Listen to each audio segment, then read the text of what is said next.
tulikuwa na mfumo wa bima ya afya ambayo ilikuwa inashughulikia wale wako na kazi na wale wako na uwezo. Nimesema hatuwezi kuendelea hivyo. We want to make sure that we have a healthcare system that treats Kenyans equally. Those who have jobs, those who don't, those who are able, and those who are not able. And we are making progress.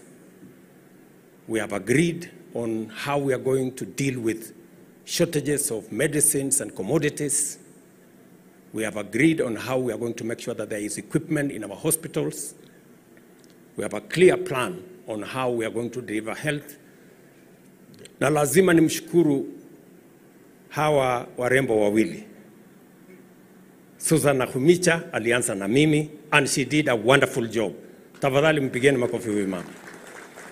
Na sasa niko na mama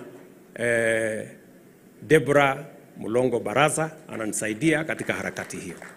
And I want to promise you we are going to succeed because we know what we are doing.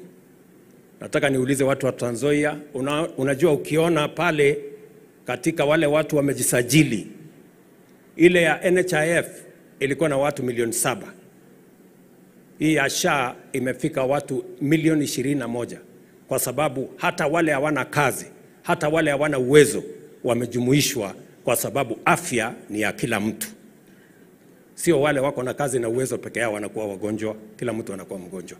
Na lazima kama serikali, kwa sababu katiba inatulazimu tuhakikishe ya kwamba afya inamfikia kila Mkenya. It is a constitutional imperative for us to make sure that we availed high health. In fact, the Constitution says of the highest standard and quality to every citizen. We are not only discharging a manifesto commitment, we are discharging a constitutional imperative. So tutashirikiana hivyo na tutahakikisha kwamba tunasonga mbele kwa pamoja.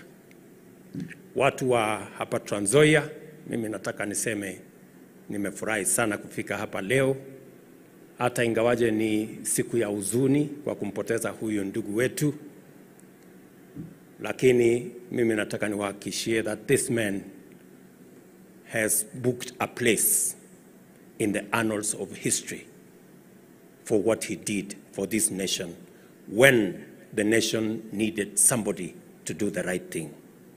Chebukati did it. I look forward to being of assistance to this